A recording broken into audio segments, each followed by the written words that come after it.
All right, how's everybody doing? Welcome to the Community Christian Weekly Podcast. I was talking to them.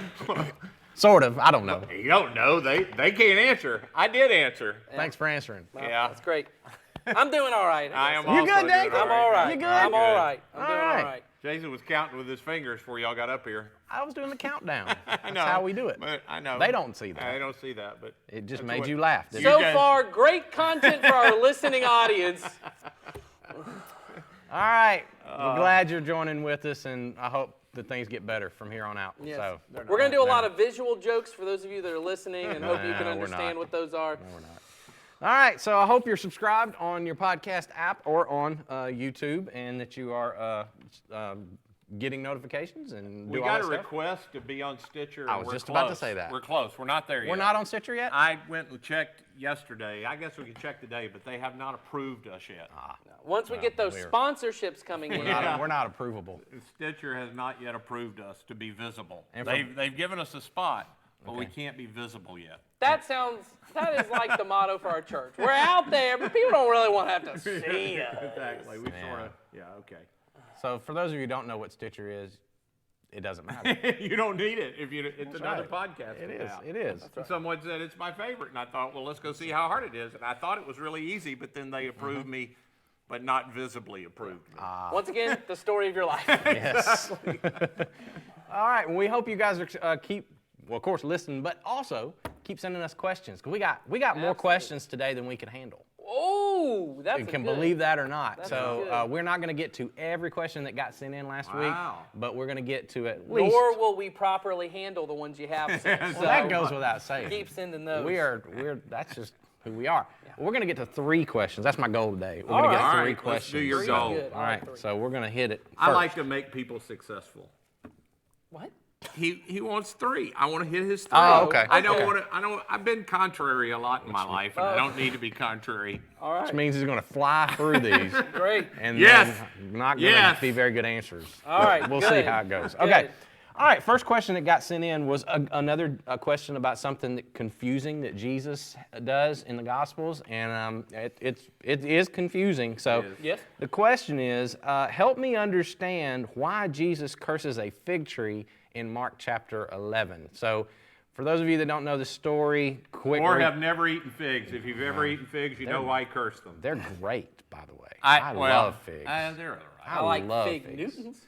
No. I don't like them. No, I like a fig Newton. Fig Newton's like the last cookie you want. Fig Newton's. I mean, like It's not even a cookie. It's yet. not. No, I don't fig even know Newton's what like it a is. Pop-Tart light. All right, I'm sorry for getting this Pop-Tart light. I don't think it's that's a not Pop-Tart. near as good as a Pop-Tart. That's what I'm saying. Light, not as good. It's Pop-Tart diet. So here's what I think about with Fig Newtons. My grandpa, the first Ed Martin, that's the only cookie he ever had in his house. And so I'm a little kid, and I'd want something, and I'd go over to his house, and he'd hand me this thing. And even then, I'm like, Grandpa. Oh, come on, man. Yeah, you got to do better than that. exactly. He was a tough grandpa, Well, man. you know, it's German. Fig Newtons. You should not enjoy cookies. Yeah. Okay, so back to the question. For those of you that don't know this story, Jesus and his disciples are basically walking along one day, and he sees this fig tree that has leaves on it and says that it ought to have figs on it, so he goes to pick a fig off of there, goes to find out there's nothing there. The tree obviously is just kind of bloomed early, and it hasn't produced any fruit. And it sounds like Jesus just gets kind of mad at this tree, and he says, well, may you never produce fruit again. And then the next time they come by after they're done in town, fig tree's withered from the root up. And it's like, whoa, it's kind of like this miracle that Jesus did, but kind of an opposite miracle. It's kind of a destructive kind of miracle. So I get where the question comes from. It's like, why would Jesus do something like this? So thoughts on I have a couple of thoughts, but do y'all have any? You want Go me to- first. Go with You your have thoughts. You got Okay. the thoughts. Well, as we've said about a lot of these things, context has a lot to do with understanding a lot of this, everything in the Bible. It has to do with context. And so if you go back to Mark chapter 11, what you'll notice is there's a story that comes before that and something behind that. And this story about the fig tree is sandwiched in between. The first one is when Jesus enters Jerusalem for the final time the week before he dies. It's what's called the triumphal entry. So all these people gathered around the street, they're waving palm branches, and they're praising him. Well, they're welcoming their Messiah and making a big deal out of Jesus. And it's and that story, of course, is ironic because in about 6 days they're all going to be saying Same folks. crucify him. Very same people are saying crucify him. So there's that. Right after the story, Jesus goes into the temple, once again finds people selling things there, which he did earlier in his ministry, and he once again drives them out and says, this is not the way God intended his house to be used. And so there's a lot of hypocrisy surrounding this story. And so if you think of this fig tree sort of as a metaphor, you know, it's this tree that looks good on the outside, should have fruit produced, and it doesn't. And so Jesus, I believe, makes an example out of this, talking to people who are one way and not the other. That's the best I can make out of it. He's definitely, I think, making a call about hypocrisy. Yeah. I definitely think that's clear. I've heard people say that there's something in the fig that was a national kind of thing for Israel that the fig tree sort of represented. So the disciples would have gotten significance of he's cursing a fig tree, being, you know, what's the national? There's no national tree of the United States, is there? There probably is. There but probably is. I don't we know what, don't know I it. don't know what it is. Be like me cursing a turkey. No, not an eagle. I'm sorry. eagle. I was thinking Benjamin. Turkey should have been our Benjamin Franklin wanted it to be the turkey, but Yes. anyway, eagle. And Yes. everybody would have gotten I was saying something about the country, I think. Well, and then the temple fits the same thing. You talked Yes. about that in your message. It very Yep. much was their national identity, and so that's a huge part. And that's a part of all that, you know, in this Jesus is Greater series we're kind of getting to, is that Jesus really comes and what he's doing is fulfilling everything that God had been establishing with the nation of Israel, but they didn't get right. And so, like you said, often the prophets that came before Jesus used images of trees and vineyards and gardens, and this idea that God's wanting to create something new and that those things would produce fruit and that it would do good for the entire world and all these kind of things. And then obviously you have this tree that's not producing those fruit. And so then he goes in the temple. And I think it's interesting that Mark, I think it was Mark, isn't it Mark? Yeah, Mark. There it's recorded twice, but I think Mark's the one that says it withered from the roots up. Yes. Right. We normally see it the other way, but it's very symbolic that the roots were always dead. That's why you didn't have any fruit, is because it wasn't producing what it should. Yes. And it becomes very symbolic. This tree was always dead. You just couldn't tell. Yep. Well, and then I think Luke also has a parable about a fig tree. I think it's in Luke where there's a parable about a fig tree, which is very similar to this story where he talks about someone planting a fig tree. It doesn't produce, and he says, we'll give it another year to see if it'll produce this year, which is kind of the story of the nation of Israel, that God keeps coming back, and sometimes he sends them into exile, and he goes, well, come back, let's try it again. Then they mess up, he goes, well, come back, and then he says, we're going to tear it up from the roots, we're going Yes. to dig it up, Yep. we're going to, you know. Which it goes back to what we've been saying this whole series is Jesus didn't come to tack on something Right. to Right. the old system. No, He came to he's bring a bringing the new roots thing. out, he's planting Yeah. something new. Something Brand new. Exactly right. So, all right. That's what we think. Yeah. Yeah. And you can take it or leave it. Yeah, exactly. That's right. That's what we think So we'll about say, that. So there. if there's a company out there, there's like a Fig of the Month my company. goodness. They'd like to sponsor this podcast. Jason really likes figs, and he likes fig Newton. I like them That's straight right. off the tree. I would like Nutter Butter. You know, speaking of fig, They're not going to sponsor this podcast. no, they're not. My grandmother, and to this day, my grandmother has a fig tree in her yard, and when they just come out, if you just pick them right off the tree, they are really good. When I have eaten them that way, because we had one right outside my bedroom window, big fig Yes. tree, and if you can get them right when they're ripe, before the birds get them, Before the because birds the get 'em. birds get That's right. They're really they're tasty. I don't like fig preserves; they're a little nasty looking to me. They are nasty looking, but they taste good, Ed. Yeah, I know. I like Fig Newtons right off the shelf. Oh my gosh. Go right to the pantry, you open it up. Give me a cookie. Okay. Nutter All right. Butter. On to question number 2, and this is also Not another. Oreo. There are people that hate Oreos. Can we stop? I thought with you the were helping cookies? him be successful. Sorry. I'm not gonna derail this. You're helping him be successful. I'm gonna start over so the clip's clean. Can I do that? Yes, please do that. All right. Question number 2 of the day, if Ed will let me. All right. Question number 2, and this is another question about something that Jesus did that this person is confused by and doesn't understand. Matthew chapter 8. It's the story of when Jesus encounters these 2 guys that are demon possessed, and he confronts them, and then he casts the demons out, and the demons go into a herd of pigs, and then the pigs rush down the hill, and they fall off, and they all die. And the question that this listener says is, I don't understand the significance of that story. What is there to be learned from that? Well, you know, there are interesting things that a lot of that's the Legion story, right? He Yes. does. In one account, yes, and the other no. account now. Okay, The- yeah, that's but right. yes, you are correct. Yeah, that he says, "Who are in your legion? We are legion." The demons The say demons that. were- Yeah. We are legion. Yes. So I have an interesting part for all of that I just recently learned, but All right. that's Well, why don't you, Lay it why don't on you us. throw that in there Come and then on, we'll man. get to the other part. I do want to say, in case people were watching, wonder why I freaked out, we just blew that light bulb right there. And We did. It got really bright for a second and then really dark. So in case you saw that and you saw me act as if I was having a stroke, that's why. It was very disconcerting. And now that I looked over there are other lights. All I can see is spots. I'm sorry for having looked over there. So share with us your learning on this. Yes, Well, please. so one of the interesting things about all that I'd never thought about, and I was listening to another favorite theologian of mine, and talking about the fact that when Jesus came, a part of everything that's happening, so the demons know who he is, Of course. Right. but they don't know what he's there for. In fact, I'd never thought about that, but occasionally they'll say, Jesus, what are you doing? Yeah, what Well, do you in this want? story, I went back and Yeah. reread it. They do say, "Are you here to torture us before Right. your appointed time?" Yeah, because they knew there was a time They coming. knew there was a time coming. Yeah. And so this guy's making the point, and I do wonder. Again, no one will know until they get to heaven and can ask about this, but they don't know what he's doing, and so they're regularly attacking things that he's doing. And, there's just a part of the plan of God they don't know. And so this guy's making the point of they think the best thing they can do, he's in human form, and they're thinking he's exceptionally vulnerable as a human. Mm-hmm. And so let's kill him.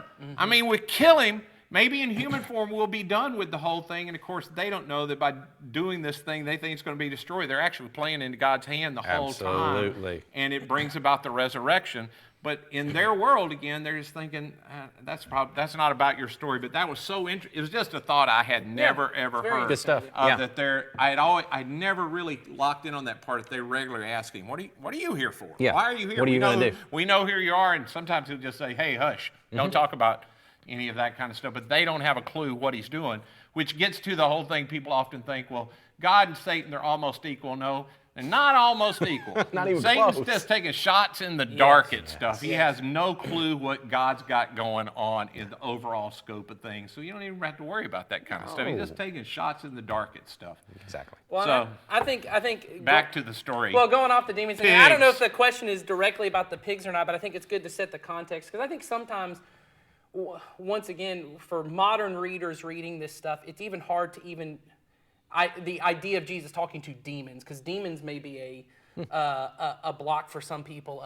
There are a lot of people Oh, who yeah. believe in God, but you may not necessarily believe in demons or the devil. But that's a big part of what Jesus is doing on earth. Is we often think of just what happens at the cross being just about me and Jesus, about my personal sin. But Jesus is really combating all the forces of evil and sin and all of this destructive power that is wreaking havoc on our world, and of course our personal lives and our personal sin and all that is part of it.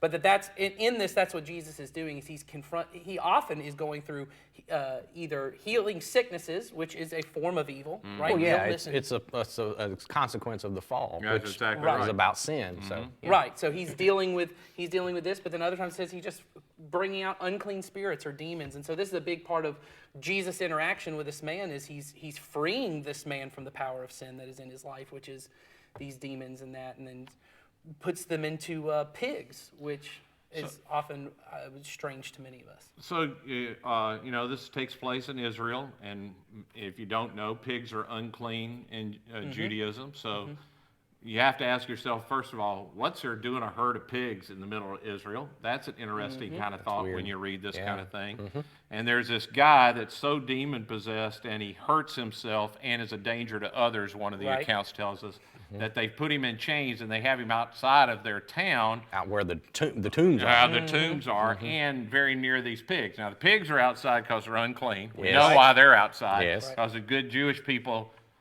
who are apparently raising the pigs, but we can't have them in Can't town. have 'em in town. They're out here raising the pigs, or they've rented land or something. Who knows? Something. But they're not raising them for them No, they're not raising them for them. because they're So, not eating them. one of the things that I had a professor years ago that was talking about this, and it's always sort of stuck with me, is that, as you're reading that, you do think about those things. So there's these pigs, they're outside the town, this dude is outside the town, they put him on the level with these people. He's dangerous to them, they make him unclean, but they're making money off him, he ain't doing them any good. And Jesus basically says, this guy, as you talked about in your thing, people are sacred. Yes. Right.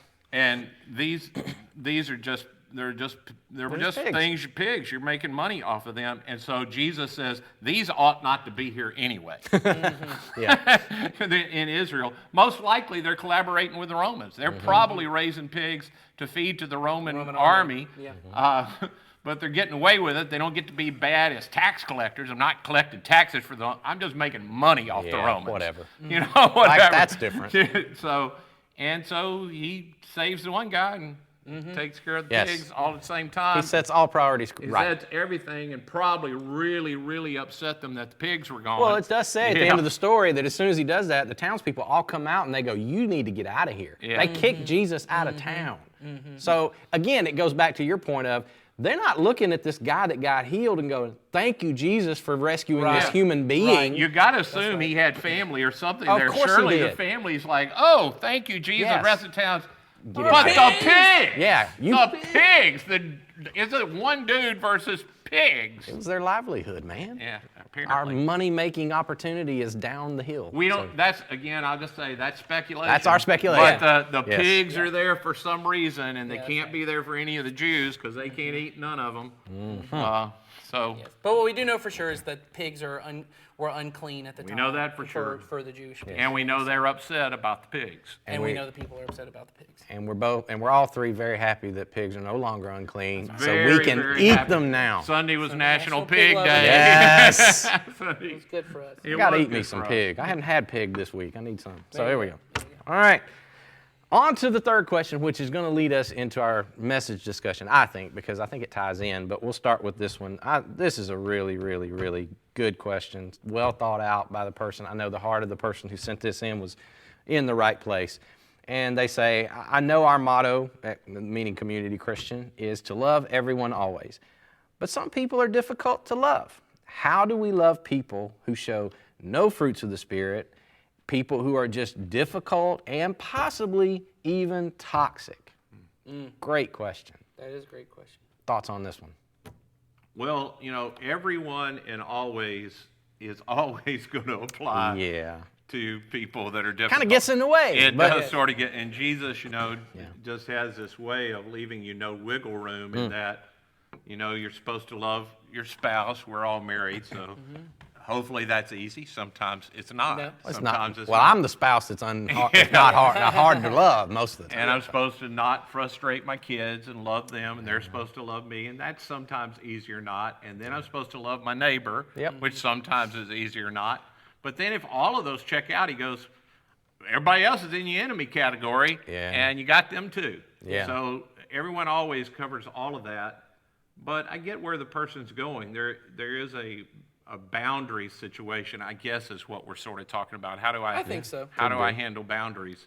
Well, and I don't know. Is it?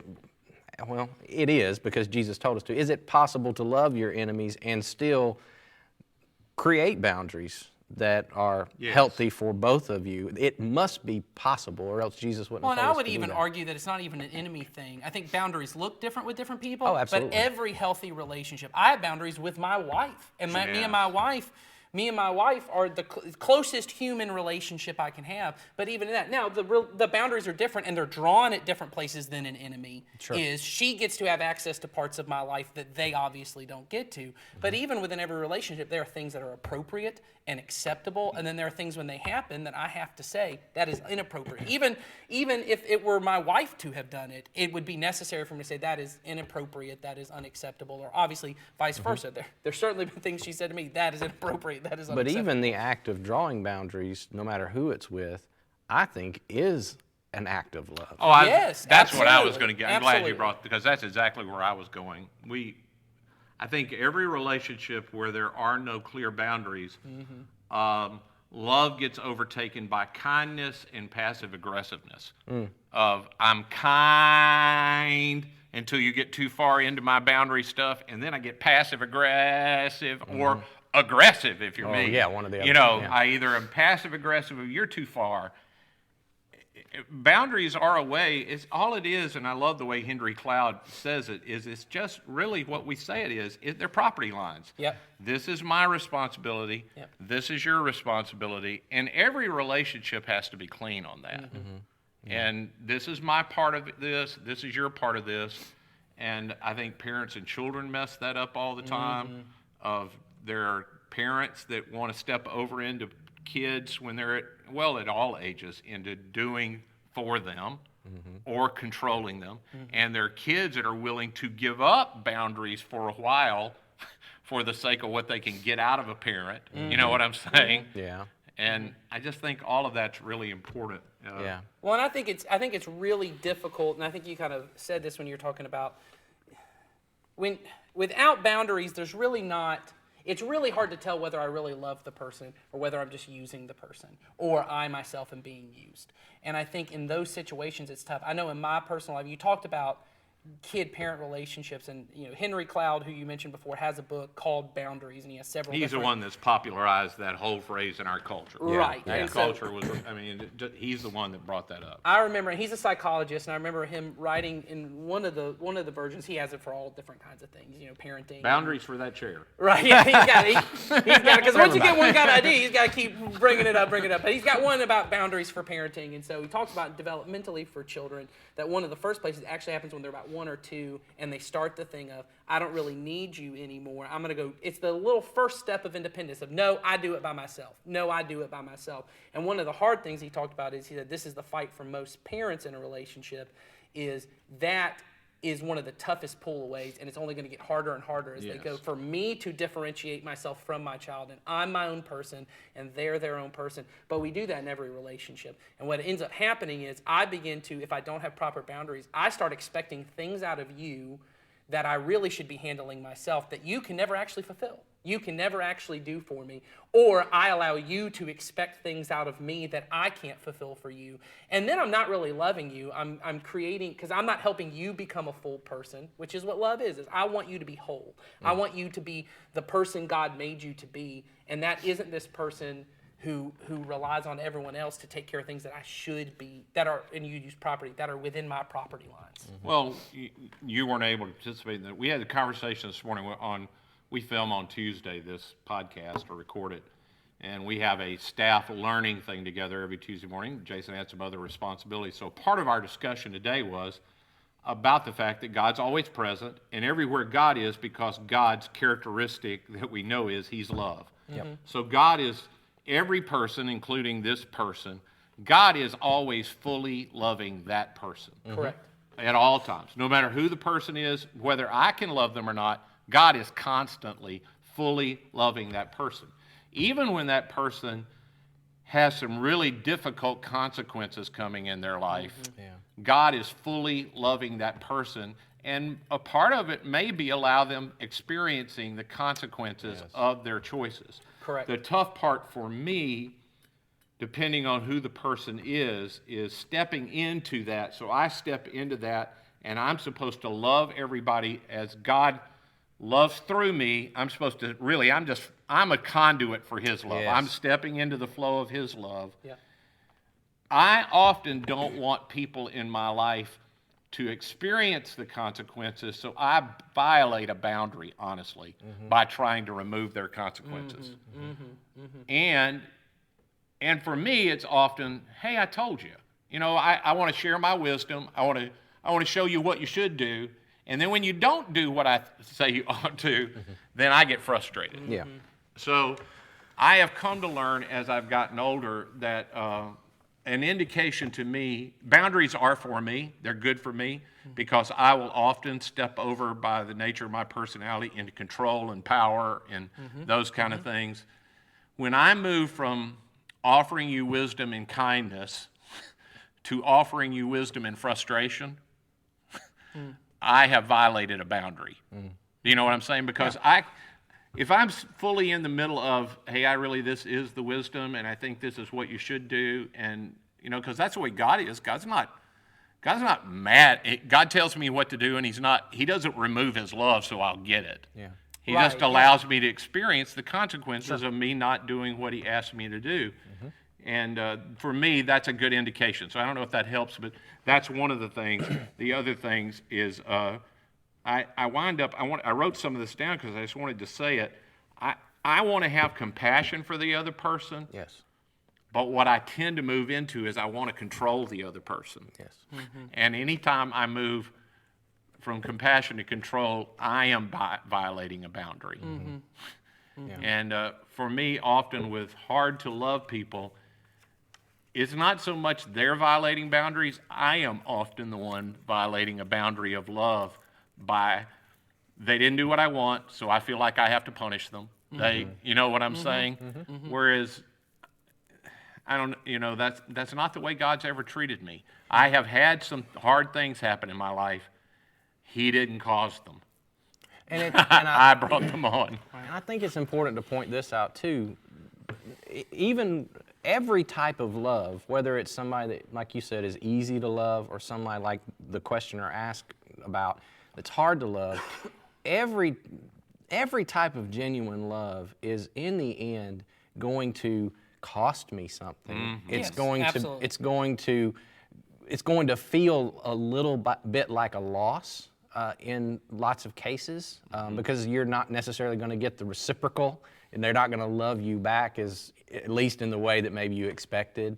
And so you've got to go into it knowing that if I'm loving, I will feel a little bit of a cost in that. And I think, and I remember this in the book we're reading right now, Greg Boyd says, I think one of his definitions of love is ascribing worth to another person at the cost to yourself. And he talks about the fact of that person may not have earned this worth that you are going to give to them, but you give it anyway by the sheer fact of they're a child of God. They are made in His image, and so you ascribe worth to them, but then it almost always costs you something in ways of maybe your comfort, or maybe your expectations, or maybe your expectation to get love back or to get a favorable response back.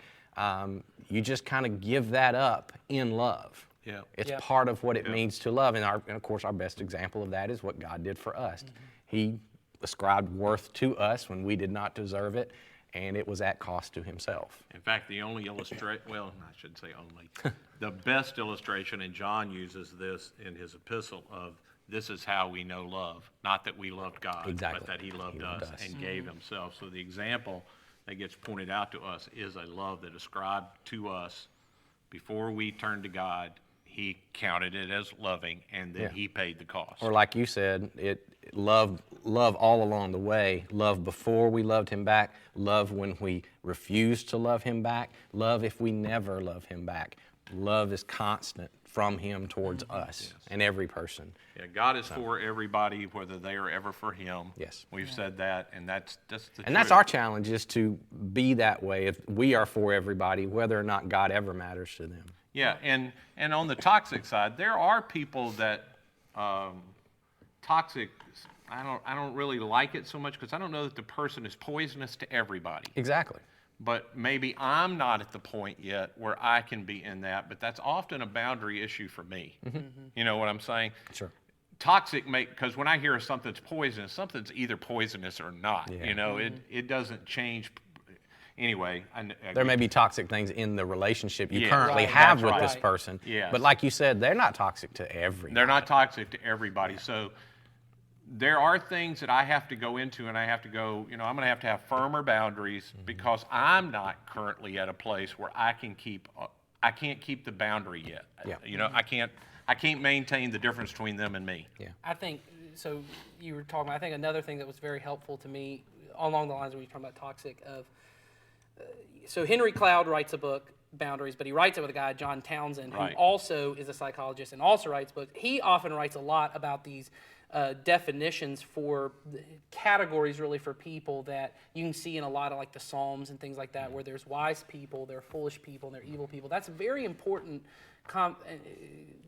categories to keep in my head when I'm dealing with people. He says your boundaries are different. With wise people, you really want to invest your time. This is somebody who they're asking for your advice. They're wanting to know. And it doesn't mean that they don't make mistakes. Wise people are people who may make mistakes a lot, because we all make mistakes a lot. But they're a person when you come in and say, hey, here is why you're doing that and your marriage, they go, oh, and then they go, let me try and apply that. Right. A foolish person is a person who you keep giving advice to, and they hear it, but they don't really ever do anything with it. They're not really applying it, and that the best thing you can do for them is consequences. You just allow them, if you're going to continue doing this, there's a level of things that are going to happen. But then there's this category of evil that he talks about that almost any of us could end up in when I really want to cause that chaos. You've given me the consequences. You've shown me this is unacceptable behavior. You can't continue to do this. And for an evil person, the fact that they continue to do it with the consequences shows maybe they enjoy that part of it. Maybe they enjoy the chaos that is thriving in that. Like you said, it doesn't mean that they're toxic with everybody, but maybe the combination or what this relationship, there are toxic things that are happening. And with that person, you have to put up strong boundaries where you're saying, maybe we can't really spend time together in this capacity or the way that we're doing this right now. Yeah. And the hope always is, and if we wanted to make this the whole podcast, we could probably talk about this. Jesus has illustrations in the life of Jesus that I could point out his interactions with wise people, with foolish people, and with evil people. And the hope is always that the person will become wise. Absolutely. He doesn't ever write anybody off. But there are ways I interact with you that let you know, I know where you are. Right. Yeah. I know where you are, and so I'm going to try to treat you that way, but it is still loving. Yeah. Absolutely. It is still loving for because that the hope is sake. to restore this person, but that's the final thing I would say for people like us, and I think a lot of people are in this category. You're talking about wanting kind of almost control. I have to remind myself I can't fix anybody, and that sometimes that's where I get to with other people. That I think, well, I'm gonna say it the right way. I'm gonna give them the right kind of advice. I'm gonna do something that's gonna fix it. That's gonna fix their situation. That's gonna fix this problem in their life. It's not my job to fix anybody. Ultimately, that's me stepping into God's place. Yeah, we're told to, so if I'm with somebody and I have a good sense of boundaries and I share my wisdom, and they don't do it, and they have consequences, well, then I'm told to grieve with them. I do grieve the consequence. I rejoice when it goes well. The one thing I'm not told to do is to control the uncontrollable. Yes. I rejoice or to protect them somehow from these consequences. If you're a person who you're out of control and you don't want me involved in any way, I'm supposed to step in and control you. You do that with a little child. Because they're totally in the foolish category. Yes, all the time. They're just not at the place where they could. So I don't let them run out in the street and see what it feels like to get hit by a car. But I also don't not let my 20-year-old drive because I think he's foolish. I don't keep protecting people at ages where they should be able to make consequences because eventually I'm not going to be there. Yes. Yeah. Yeah, and it's just not loving because it's in not. the end, because even if you're like, well, I won't be there, but someone else will be there and they'll take care. It still doesn't matter. They are not becoming the person God I'm designed violating them their to be. personhood. I am violating their personhood, their free will, all the things that we've talked about before. God loves us enough to allow us to make bad choices sometimes.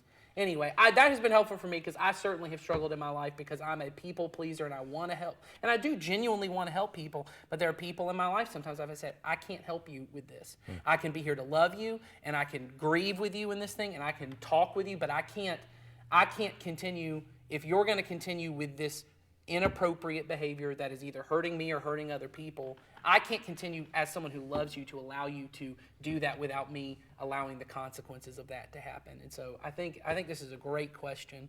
Yeah. I don't want to keep going on and on this, so we could cut the answer. But this all comes back to, and it has to be clarified for all of us again and again, the difference between niceness and love. Absolutely. You know what I mean? And politeness and love. We sort of think the motto is, be nice to everyone always. Tolerate everyone always. Or have everyone like me. I'll know that I accomplished the be loving thing if everybody's happy with me.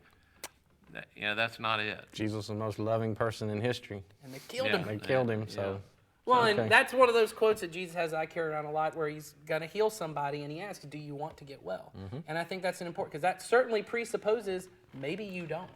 Right. Maybe you don't want to get well. And often I've entered in situations, well, you want to get well, I'll just do it for you. And maybe you don't. Yep. All right. I think that discussion transitions nicely into what we talked about on Sunday. Yeah. Nathan talked about most of us wind up with a category in our lives of those people. Those people. Those people. And those people could be any people. Yeah. Or a person. That we Just struggle to love or Yeah. that we struggle being with. And so let's kick this off. I thought your analogy was good of we all start out life segmenting ourselves away from people that are not like us. And typically we see that clearly in high school, you said, which I saw it in my high school. I'm sure you guys did, although, yours was in your bedroom, yeah, I'm sure. well, But wherever. anyway, let's so not maybe talk this about is my bedroom, please. maybe this is a discussion for me and Ed. I'm curious, what table did you sit at in high school? Well, this is probably different because I grew up at a time where we didn't have to eat in the cafeteria. So I was still in a land of freedom. Okay. Mississippi may I still didn't be enjoy that. the last. So by the time you could drive, which in Mississippi was 14, you could leave campus for lunch. Nice. So I didn't sit at a table any time that I can remember. We did all kinds of stuff during lunch. Well, but what was your... So you were those people for a lot of folks. Yeah, that is true. You probably, for most people, that he was those people. He'd go off campus and they go, here comes that person. Okay. I was those people for some people, yeah. Well, we all are for some people, I'm Yeah. sure. But Oh, yeah, have to be. for me, I thought about this. I'm like, I typically sat at the table where there was a girl that I was interested in.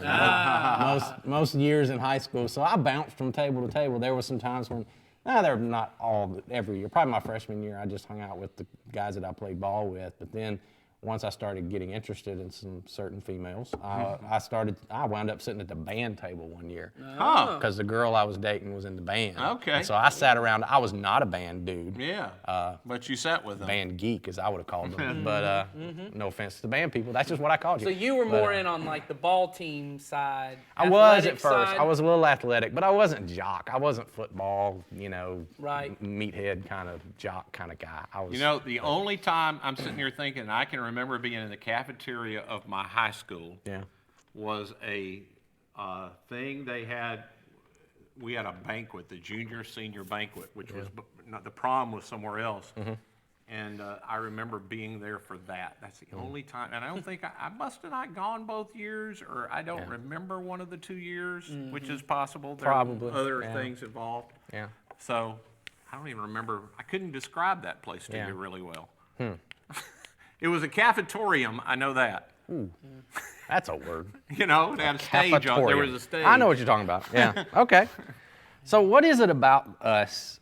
And you touched on it, Nathan. But what is it in us that does that? We gravitate towards people that are like us. And what's the heart of that tendency? You think? Is it comfort? I think that's part of it. Mainly, that was the word that came to my mind. Is Yeah, I think it's fear and it's comfort. that So fear was the other word? Yeah. The comfort part is these people understand me, they get me, we have similar maybe backgrounds or whatever. Like we gravitate towards because it's just simpler, it's easier. Everyone looks like me, thinks like me, all that kind of stuff. And then I think the fear part is whenever we're in an environment where I feel like an other, I feel like I am the other in this category. I am afraid, a kind of term that gets thrown around a lot in our society is, this xenophobia idea, that xenophobia is fear of the other. And I heard someone say this, I thought it was so good, is that what Jesus really does when he flips it is he moves from xenophobia to xenophilia, which philia is the love part, that it's love of the other, that Jesus is really, and you see this over and over again when you read, that he's constantly moving towards the other, that he's not even, he comes to the people of Israel, which are his people, but he's constantly moving to the Gentiles and the Romans, to women, to all these different groups of people, and saying, no, part of being in this kingdom is this breaking apart of this xenophobia, that I'm afraid of people who aren't like me, and I am compelled towards people who aren't like me. And so, anyway, I think that, but I do think fear is a big part of it. And Yeah. And what's cool about what I've probably seen in my life grow in me, and it's still growing. I'm certainly not there. I haven't arrived anywhere yet.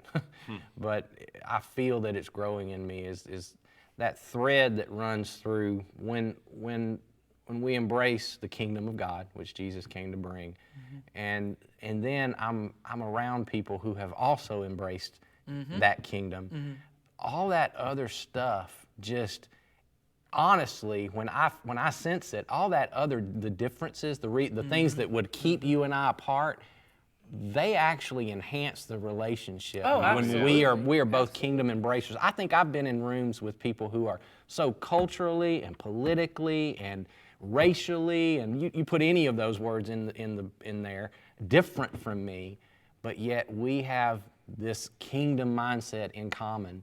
It is amazing. It's really enhancing. It and is. I've had the experience in the last year or so in an online thing that I've participated in to actually read the scripture with people that are vastly different from me or have people comment on it. And it's interesting to me. We don't even read the Bible alike. People we have very different lenses.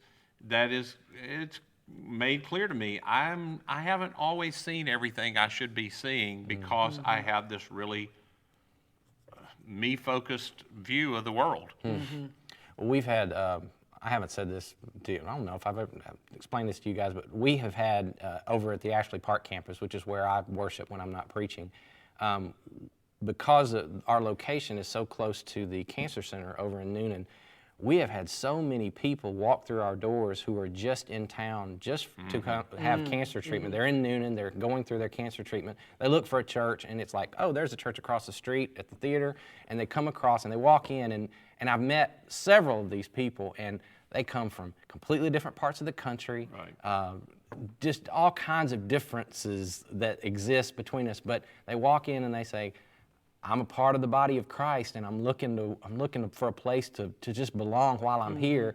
Can I be a part of this community? And it's just like, bam, and it's instant. Those who are reaching out for it, and we've become. I mean, my wife and I have become friends, and I mean, closer than you would imagine with people that we would have never crossed paths with.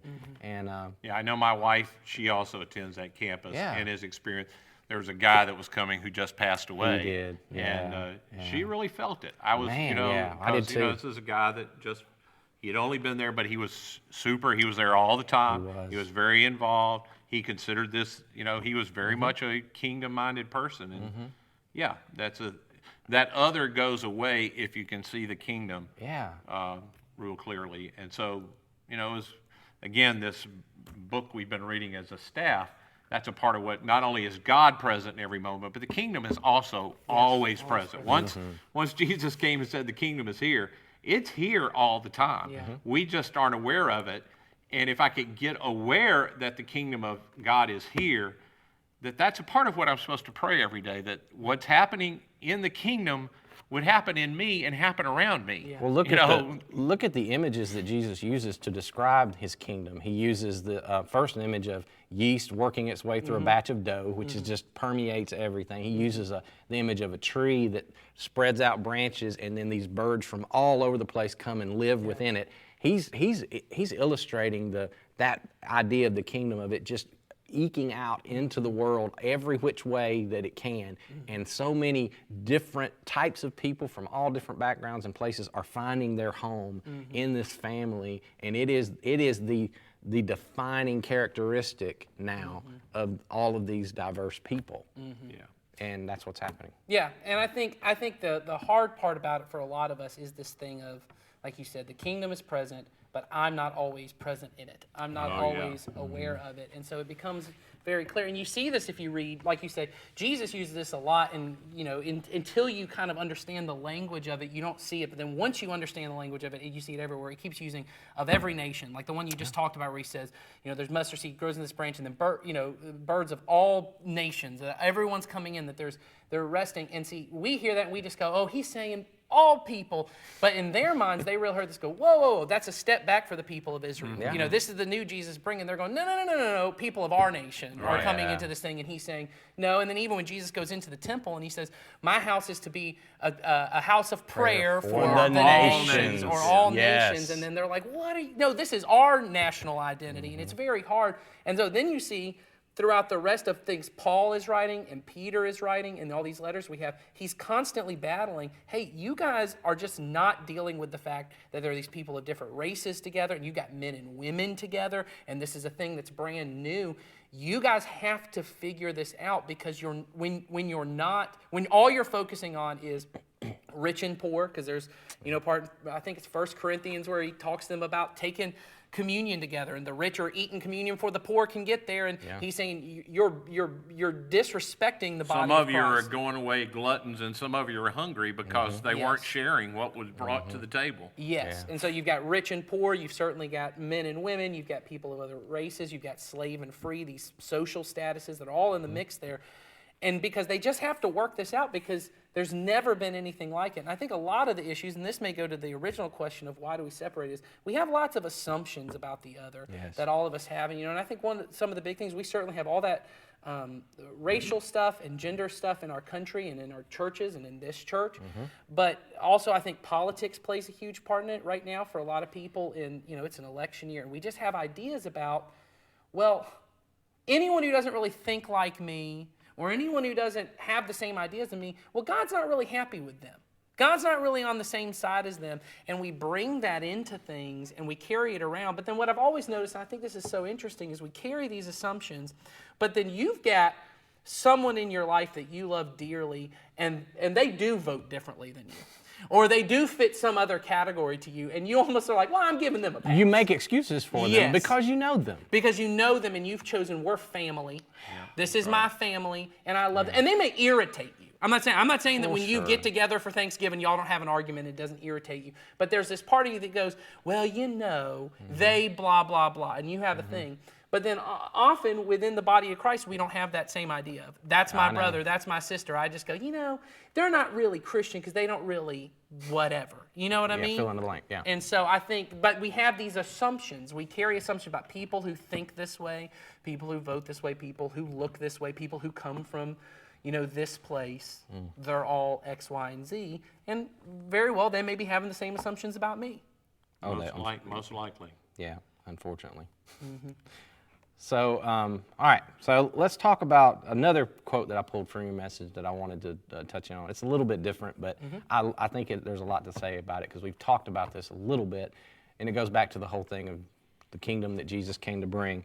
What he says to the Samaritan woman when they're having their conversation at the well is, they're talking about water, and then Jesus uses that as an illustration to say, yeah, I know you're drinking water, but I just want you to know I got some water that if you drank it, you'd never be thirsty again. I think he kind of said that with a little bit of a wink. I do too. I mean, it's a very light-hearted kind of phrase. We read it so serious. We read everything Jesus says. And I wonder if she doesn't wink back at him and go, well, please. Yes, that's what she does. Give me this water so that Yeah, she doesn't believe it. Of course you do. Yeah, it's sarcastic. But he's not being sarcastic. He really is serious. So here's the image of what he's come to bring. This is something that if you participate in it, you take it, whatever, you're never going to thirst again. I think that phrase is just it's got so much packed in it. I thought it would be interesting to talk about that for a little bit. What is Jesus saying here exactly, or in all, there's probably different ways that we can go about that, but what does it look like in real life, that idea? What do you guys think? I have a thought, but I'll let one of you guys think first if you want to, or I'll. Well, you talk while we think. Why don't you go? So the first thought while you're talking about it, because I hadn't thought of this until you brought it up, of it really could be a measurement for me of where I am spiritually with Jesus. If I live a life where there's always, and this has been my life, I am an achiever. I like to achieve. I like to see progress. But if my life always has this one unmet thing, this next thing, I might not be, you might be a redneck, that, Jeff. You might not be in the kingdom if you constantly have unmet need. Wow. Come on now, Ed. You You might, if every prayer is about Jesus, I need, bam. If everything is about that, maybe I haven't been drinking enough of the living water. If my life is one giant unmet need. Now, that's. No, I think. But to an extent, that's going to be our experience in this life. But must be a measure in this life, or else Jesus wouldn't have said it, where we can reach that place where I don't thirst. Well, I think about, Right? when I hear people, we all love, Dallas, that is Dallas Willard, who's passed away. Yes. There was a professor I had who, before I knew Dallas Willard, his name was George Mark Elliott, and he was old, and I mean not just like 50 when I was 20. He was 80. Yeah. And I think I've told you all this story. I can remember he came into class one day late, and we joked him about being late, and he apologized for being tardy. And the reason he was tardy is he no longer drove, so he rode public transportation to our college, and he would not cross except at a crosswalk. And so the crosswalk was significantly uphill from where they let you off the bus. And so then he had to walk back down the hill to the steps, like 90 steps up to the building that we were in.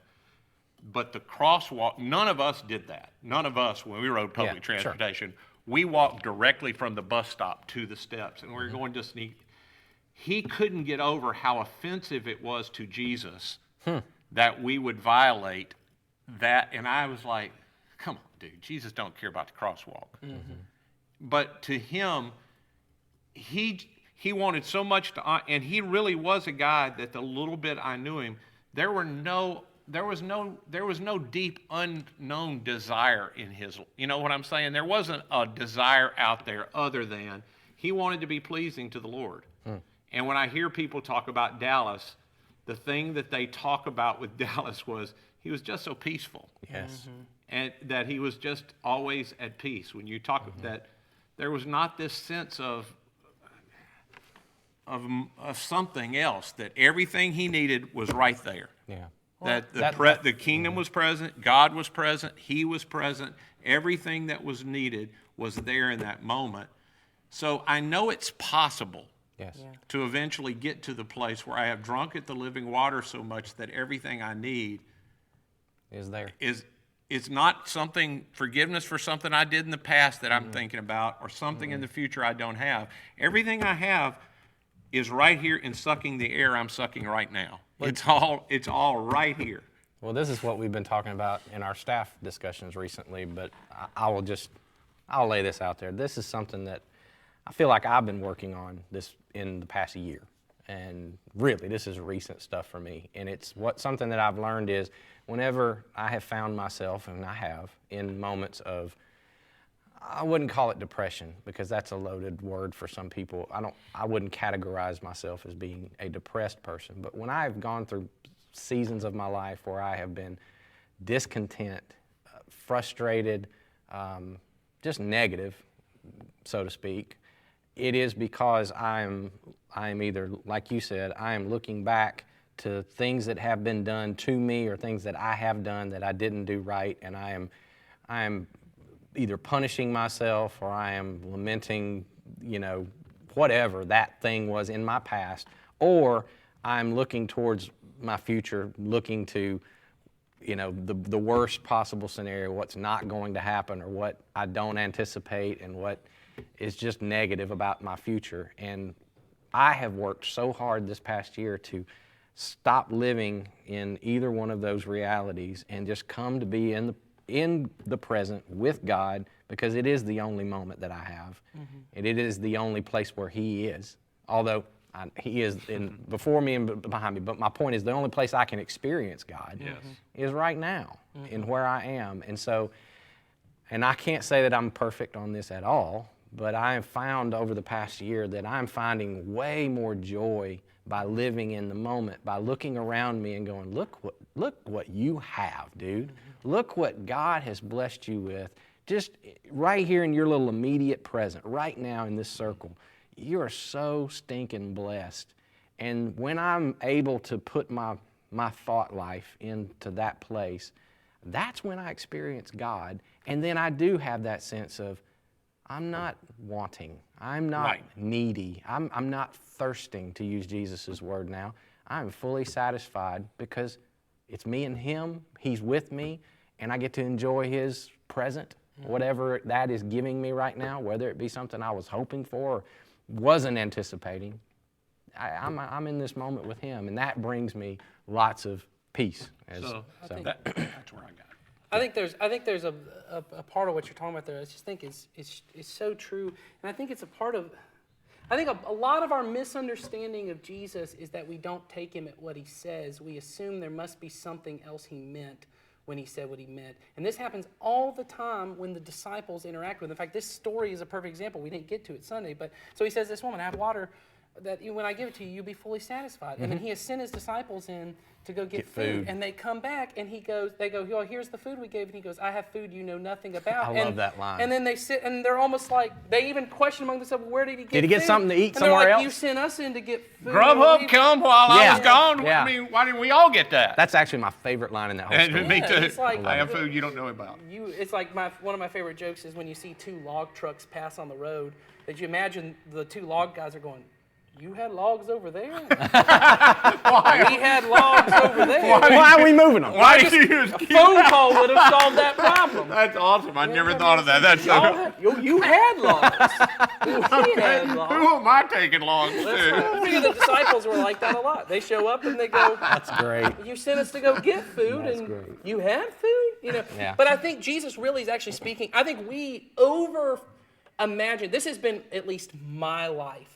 Is when Jesus says, "I will be with you always." I'm like, okay, that's a great metaphor. It's like Jesus is with me, or Jesus is going to comfort me, or Jesus is going to be everything I need. That really, we've been talking about this. He's fulfilling everything in the old covenant. So in Psalm 23, when it says, you could have a life where you really understood you have a shepherd and you lack nothing. You don't have to want for it. That is, you could have a life, as Dallas would write, a life without lack, that there is nothing that you never lack, and that this is a present reality. It's not that Jesus will give me everything I need. Jesus has given me everything I need. And so when I live in this moment, and I sit in this moment, and I just live as if everything's okay, which also means, and I love this as Dallas says, when you pray for something, whatever happens next is probably God's the answer. answer to your prayer. So what that means is, if what I have right, if Jesus has given me everything I need, then what I have right now is what I need. Yes. Yeah. And so I live in a moment, and I go, this is painful, or this is depressing, or I'm in this moment, and I'm experiencing this thing, but I also exist in a reality where I have everything I need.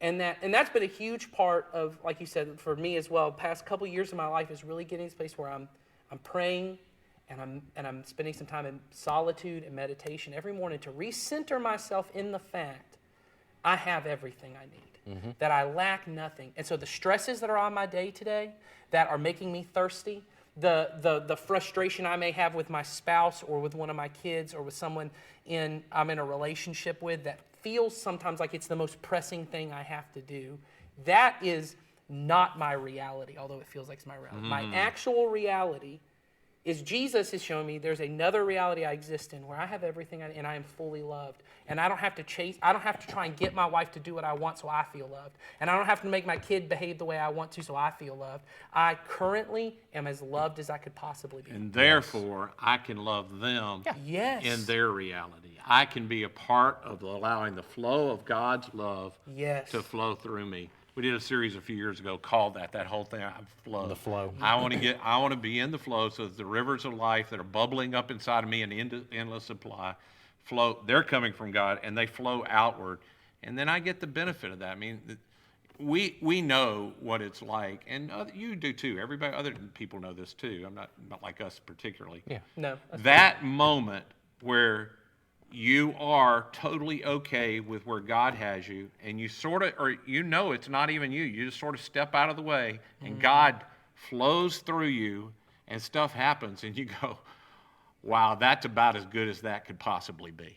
There ain't much better. I don't know what else in life I could want than this. This thing of, I'm fully in the moment. I'm fully where God wants me. I said what needed to be said, or I didn't say what shouldn't have been. I just was me in that moment, and stuff happened. And I go, Yeah.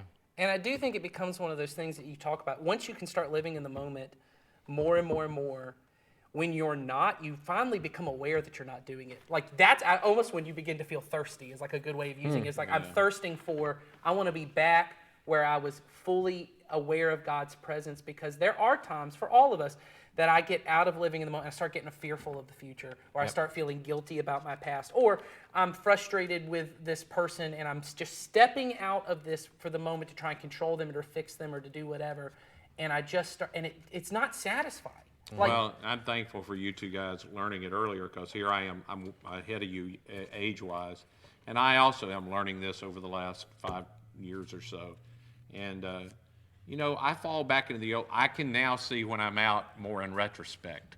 I can't sense it quite yet in the moment, because it still feels natural to me to be just me. Yeah. You know what I'm saying? Not me and God in the moment. God is with me in the moment. He's always been with me in the moment, but he's often been standing beside me going, okay, do whatever you're going to do, you know? And I'm going to still be here. I know what it feels like to be with him, and then I can retrospectively look back now throughout the day and go, missed it, you know? well, and I think that feeling, but honestly, even in that feeling, to me, this thing, I think it's new to a lot of people. It's certainly been new to me, but this feeling of being in the moment, it also frees me of the burden of regret, because I always know, well, in this moment, I haven't messed it up. Well, I did mess it up back there, but I'm not messing it up right now. Or even if I did in this moment, I get another grace Or I and can- chance yes. to do it again. And the thing I finally learned about regret and all that is in the moment with Jesus, when I bring Jesus to the moment and I go, okay, I blew it, he goes, yeah. And that's it. That's it. I mean, That's it. the He just whole, goes, "Oh, good, you That's know." the whole thing. You know, okay, you're aware. Let's go on from here. And that's the whole moment. And that's a good moment too. That really is a good moment. Oh, yes. Yeah. I was the Well, one. because you're back in I the was the moment with one Jesus. beating myself up about it. Not that the Yes. Holy Spirit didn't help me recognize it, but the guilt and shame and all of that I felt was not him. That, No, you know, no. He's constantly just going, you're out of the flow. Yeah, You're out of the come flow. on back come over back here. over Come here. back over here. So Because I certainly have all those moments. I have moments where, you know, because I've got young children, where I'll realize I'm in the middle and my wife and I will be together, and I'll realize I just am not handling this the way I need to. I'm more aggressive than I need to be, or I'm more maybe controlling than I need to be, or, you know, I'm just more frustrated by I need to be. And my natural tendency in that moment is to feel so guilty about, oh God, you're such a bad dad. You're such a bad dad. You can't get this right. But then that makes it worse. It doesn't That help. never makes it better, No, it because doesn't then I help go, anything. then I just feel bad and I'm living out of that. But lately I have these moments where I just feel God going, okay, but you can get it right now. Yeah. You can get it right now. At Don't any worry. moment. You can turn that switch at any moment. And then when you do and you get back aware of it, it's amazing to me now how quick that switch flips for me. I can now just go, oh, okay, whew, and then just get back into it and do the right thing. And there's a freedom in that of not having to live with the regret. It doesn't mean that you don't confess it to God and all those No. things, but often the confession happens right in the moment for me. I just go, oh, I messed that up, and God's like, good, now let's go forward. That's a big difference between me in my 20s and me now in my 40s, is the amount of time that it takes me to apologize. It is thankfully getting shorter and shorter, and it's still not where it should be, but I'm noticing it, and I'm thankful to that, and I know my family is thankful for that, and my wife especially. I remember days in my early on in being married, I never said I was sorry. Yeah, because to say you were sorry is to admit weakness, and Right, to admit or, yeah. frailty, and to, you know, and you can't be that, because that's not who you want to be. And so I gotta keep figuring out how to make this somebody else's fault, or at least make a good enough excuse where people go, oh, well, it makes sense. Anybody would have done that. You're right, which is ridiculous in and of itself. But I've hopefully matured to the point where admitting weakness and admitting wrong is actually the strongest thing to do, because it puts you back into the You're flow. in the moment again with God. And it was always true. It was always true. It was always true. And every time you're living outside of reality, Yep. you're wasting moments. Wasting time. You're wasting moments. When I live in the reality of, I can let them see that I know that I'm wrong, but I don't have to say that. I ain't saying it. I had that conversation with somebody today, that there are people that ease up on it. They will demonstrate all the behavior of a person who knows they did wrong and they want to make up with you. To say, I was wrong, I'm sorry, please forgive me. Yeah. Those words are almost impossible to say. And not be afraid that now they won't love me as much or won't respect me as much, because I know God already loves me. God, I'm fully in this moment, so I can, like you said, express maybe that weakness or that thing that I'm afraid to say or I'm afraid to do. Or on vice versa, my thing is often I'm afraid to confront. But I have become, over the past, I'd say, couple years of my life, I've become more confrontational on things and more speaking truth, because my fear is almost the opposite, I probably will apologize too much because I'm people pleasing. You know what I mean? Like, Yeah, that's I'm your personality type. Right. I'm trying to smooth over things that probably shouldn't be smoothed over. And now, as I'm living more in the moment, I feel God going, no, you've got to let either them deal with that, or you've just got to bring it up. They don't even know it. You've got to say it. And as I do, the fear, though, of, well, what if this person now doesn't love me as much, is replaced by, but I'm in the moment with God where I'm full. And see, for me, because my personality type, 1 on the Enneagram, if you're into that, but the perfectionist is, I can't admit to being wrong, because that puts you in a weak position, and it puts you in you can't be loved because you're not correct. You didn't do it right. And so, and that has had to be something that I've chipped away at, especially, and I'll just say this, this is the biggest parenting lesson I ever learned, was to be able to apologize to my kids. And it's so hard, but yet so needed. And I've gotten better at that as well. Not perfect, but better. My time frame is shortening. I remember recently took me maybe a half a day, which was way too long. But I went into my daughter's bedroom. I got right in front of her and said, "Your dad was wrong. What I just said and the way I just reacted, that was not right, and I need your forgiveness for that. And I'm gonna go forward, and here's what I'm gonna do to make that right." And it feels so like your kid's gonna, see there, dad's wrong, and I'm right, and all this, and you feel like, oh, now they're gonna walk all over me, and that is not at all what happened. Opposite. It was the exact opposite. Our relationship just got so much stronger, and we actually were able to, I can't remember exactly what we were having conflict about, but I remember going forward, it got way better, and our relationship got stronger. It was just so good. Unqualified apologies is a big thing for me, because I screwed it up. I also, even though I'm a people pleaser as a parent, it is still hard for me to say it, but not to qualify it with, I'm really sorry, but... Yeah, but you shouldn't have done that. If you should, because often what it is, like you say, getting afraid to be walked over, they did do something that was inappropriate or wrong. But then my overreaction was so far that I just need to apologize for my reaction, and I don't need to go, I'll deal with that another time, because they're, at least for mine, they're 4, 5, 7, 8. Well, and you can't deal with it until you get your crap figured out. Well, and the truth is, I lose my right to confront you on stuff when you cause me to do something. Yeah. Honestly, you are going to have to deal with what you did wrong. Yeah. I'm not the one at that point to deal with it. All I got to do is own mine. And when I own mine and then want you to own yours, it does feel like I was setting you up. Yeah. Yes. And so I went first. Now it's your turn. Yeah, and I just have to own. A part of me owning my mistake is, the consequence of me with this mistake was I don't get to bring yours up. Yeah. Right. That's a part of my consequence. Absolutely. I messed it up. Now you got a freebie. Yep. It's not free to you, because there's still consequences. There's still consequences. Every time I screw up, unfortunately, I'm not going to be able to be the one to help you with that. True. How do we get on that? Okay. I don't know. Good stuff, though. All good stuff. Hope you love that in podcast world. They turned it off some time ago. They might do that on us. All right. Anything else from Sunday, Nathan, you wanted to bring up that you didn't get to? No, I don't. I just think this is a huge deal on my heart. I think as our world becomes more and more divided, I think the more, that final little piece I talked about, I think is a huge part, that Jesus really did say that our love for one another, and certainly we have to love everyone, always, people outside the church, but there's a huge importance to a lot of the love one another commands are written to churches about one another, and that we've got to figure this out with one another. Sure. How do I love people who are different and treat them like brothers and sisters? And the world will look at us and say, because right now, if we're honest, a lot of things the world looks at Christians say is we divide over everything. We're against everything, or we're against everyone. Well, and I don't mind going on the record to say we're aware as a church that we aren't as good at, we do say love everyone always, but this thing of we look a lot alike, we think a lot alike, it's really not acceptable to me that that's who we are. And I've said at the front of this for a while, we want it to be different. Yes. So you guys are, you're going to have to help us at Community Christian. You're going to have to help us by embracing each other and bringing in people and saying, hey, we want this to happen. We want this to happen. We want this to happen. Yes. So We yeah, that was really. But it is, it's tough. But we are constantly aware of it. We're praying about it. We're trying to do something about it.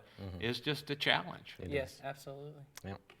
So this coming Sunday, you're going to be back up with us, Ed? I am, and we're talking about Jesus and the religious leaders butt heads all the time, and Sunday we get to see one of the guys that decides maybe he gets it a little bit. Or he's curious. He's at least curious, and I think, and I'm not going to have all the time to talk about this Sunday, I can point out to you, I think by the end of Jesus' time, he gets it. He does. He totally gets it, but this is the first little glimmer that all this pounding away that we sort of think Jesus is attacking, there's some of the guys that get it. Yep. They get it, and they're at least curious. They do hear what he's saying, and they aren't mad about it. Yep. So come Sunday, Yep. you'll hear more about that. Yep. All right, so y'all ready for this top 5? I am. I don't know what it is. Oh, yeah, I don't know what it is I don't know either. if you were ready for this top 5. Okay, well, Okay, we might then be. no. I don't know. I'm not No. ready. Because I'm leaving. I am bringing it. Jason's ready, I can tell. I am ready. He's geared up. I have had way more fun with this one than I thought I would. So last week, if you recall in the podcast, we got into a discussion about hymns. Songs that we sang, me and you at least, me and Ed as kids, and then you had some questions about how we sing those. And so I made an offhand flippant comment about maybe I should just talk about that in my top 5 because there's some really bad lyrics to some old hymns out there. All right. So I'm excited about that. I did a little bit of a deep dive on the internet, and I just looked for some really weird, awful, bad Hymns. or worship songs that we have sung in our past. All And some of these I never even heard of. Okay, so you don't know that you haven't sung all of these. Not all of Let's these. see if I've sung these. Some of the, I would say, two out of the 5 you will know. The other 3, I'm betting you won't. Okay. All right. but all right. they're- I'm old. Do it. I'm old. But they're horrible. All right. They're just awful. Okay, we sing some really bad songs as Christians often. And the first one, Ed's going to know because we used to sing this growing up. And I hated it then. I still hate it today. The song is called Bringing in the Sheaves. Bringing in the sheaves. Remember that one? Bringing in the sheaves. Yes. We will come rejoicing, bringing in the sheaves. That's the whole song. Bringing See? in the sheaves. That's the whole song.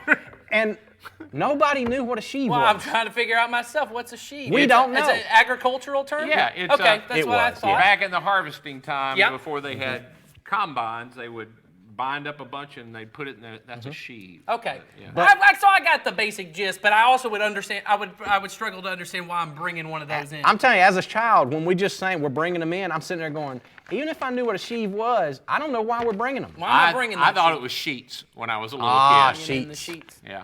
My And, kids and to in go- Mississippi, that's a whole other thing. I'm just saying. That is My- bad. Not a good connotation. Not a good Not, Ooh, no. Let's not go there. I will say No, sir. my daughters always say instead of bed sheets, they say bed sheeps.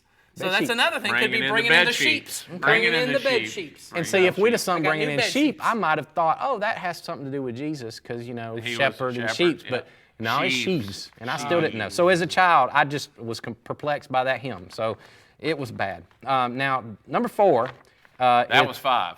That was number 5. Number 4, this is a shot at a current song that is Oh. being sung these days. All right. Taking a shot. That I currently don't like. But we've actually sung it here Okay. at Community Ooh. Christian. And I'm going to It's offend some written people. by John Martin. We don't like it. I wouldn't do that. His office is right next to John. He could have just had this That's conversation. right. I could have, but so it's a current song. We've sung it around here. Okay. It just has way too many weird metaphors, Yeah, sure. and And I don't mean to offend those of you who really like this song. I really don't. You But enjoy weird metaphors. Someone came to Jesus during this song. You're about to take it away from I'm them. sure they did, but I don't They mean I did gotta during like bringing it. in the sheaves, too. Yeah, They did. did. They came to Jesus on the So bringing it's in the sheaves. that song we sang. It's called "How He Loves." I bet I know what song words Oh, it is. I know the word. It's the one that talks about Sloppy wet kiss. That's the big one. But it talks about hurricanes and a tree, and I'm bending over, and I'm drowning. There's a lot of metaphor in in an that. ocean and all that stuff. And then, and see, that if you heard it on the radio or if you heard us sing it, you didn't hear it, but the original line in the song is, there's a line that goes, heaven meets earth like a sloppy, wet kiss. And I remember, I don't know if you remember this, remember the first time we heard that song? I do remember the first time We're we did. sitting at a conference for pastors, and they're leading worship, and we're all, and it's the whole staff. We're on this, conference retreat kind of thing, and we're singing. I'm like, oh, this song is okay. I'm trying to figure out all the metaphors, but okay, it's a really good song. And then all of a sudden, the girl sings, "Heaven meets earth like a sloppy wet kiss," and I remember all of us turned and looked at each other and went, "What did she just say?" It was so shocking for us to hear a worship leader say those words. Yeah. And to prove how bad it is, when David Crowder got a hold of it and made it popular, he changed the lyrics to an unforeseen kiss. Unforeseen. Which ain't much better. Well, but it does sound like a Me Too movement. It does! It sounds like a little bit of a Me I Too wasn't moment. seeing this kiss coming, so Whoa. maybe I didn't want it. I didn't want that. So I apologize if you like that song, because it's a real emotional song, but man, it's just hard for me to get over all the metaphors. That's just me. Okay. I like it. I'm agreeing with you. You agree with that one? I do okay. agree with you. All right, so the rest of these are the It's been hymns a long that time since we've done that one. it has, for a reason. Good. These I had never heard of before, but when I read the lyrics, I went, oh my gosh, did somebody actually sing this in church sometime? Okay, the number 3 one, which I've never heard before, the title of the song is, "Ah, Lovely Appearance of Death." That's also a metal song. Well, I thought that too. Should have been metal song. I thought that one too. in the metal band goes. Actually, just wait for number 2. But all right. I'm going to read some of the lyrics to Lovely Appearance of Death. All right. Now, here's the lyrics. "Ah, lovely appearance of death, no sight upon earth is so fair. Not all the gay pageants that breathe can with a dead body compare. Oh my gosh. With solemn delight I survey the corpse when the spirit is fled, in love with the beautiful clay and longing to lie in his stead." Oh. All right, that reminds me, and you and I will know this, of the funeral. Well, I was going to say that. Where the guy is talking and he goes, I was at this funeral. "We stand by the carcass." The carcass. I'm thinking, that's a human This being there. happened at like an uncle of mine's funeral. The carcass. The pastor actually referred the entire service to the carcass before us, and I my thought, goodness. did you? I got no words, man. But basically, this song is saying, it's basically looking at a dead body and wishing I was him. Well, And there you go. I get where that might I do be, too. you know. I get what they're Get saying. But still, I don't know if that's. I don't know. Maybe It's you just got not, some. not a very joyful Sunday morning song. Not at all. I'd like to hear that song done by Mumford and Sons. Okay. Nice folky kind of feel to it. Folky feel Yeah. to that. All right, so number 2 is also in that same vein. It could have been a metal song. In fact, I think these lyrics ought to be read like a creature in a horror film.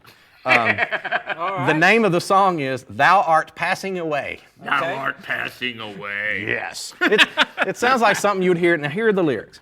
"Thou art passing away. Thy life has been brief as a midsummer day. Thy forehead is pale, and thy pulses are low, and thy once blooming cheek bears an ominous glow. Thou art passing away from thy kindred and friends, and the last chain that bound thee the spoiler now rends. And thy last tones are falling on love's listening ear, and now in thine eye shines the fond parting tear." Wow. Isn't a midsummer day long? That's what I thought. I thought summer, the daytime is longer. What correct? was the Yeah. line? It says brief like as a midsummer? midsummer's day. That just doesn't make no sense because it's winter that the day is Yeah, shorter. midsummer. I know. Midsummer would be Midsummer long. long. It just, Nope, discount that whole song. Doesn't make sense. it doesn't, but still, it was in Somebody sang that. It was in some old hymnal somewhere. Somebody sang it. Somebody somewhere. So, all right, this one, just the title, you're not going to believe ever existed in a hymn book. Because I'm just going to read it. This is the title of this song. Blessed is the man whose bowels move.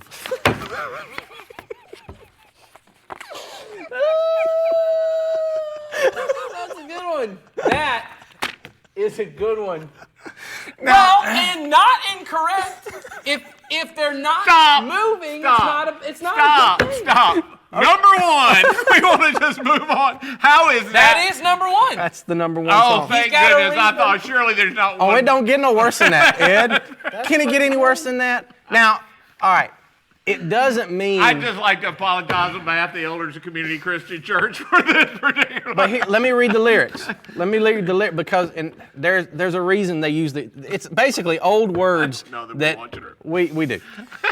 Blessed is the man whose bowels move and melt with pity to the poor, Melt? whose soul by sympathizing love feels what his fellow saints endure. His heart contrives for their relief, more good than his own hands can do. He, in the time of general grief, shall find the Lord has Means bowels he felt too. it. He felt it in Yes, his gut. he felt it in his gut. that And he see, could have that's the done thing is something. That's a that Greek word compassion that we Yeah. often say That's right. means that my guts were moved. And so this songwriter took the literal meaning of compassion and Yes. spelled it out in English, but it didn't translate over the He's years. one of those guys that goes, I hate when they translate words and they don't do it. Yes. I'm just going to I'm translate going to do it. it justice. People will get it. So, it's about having compassion and moving towards people, which I'm all for. Just don't say it like bowel moving.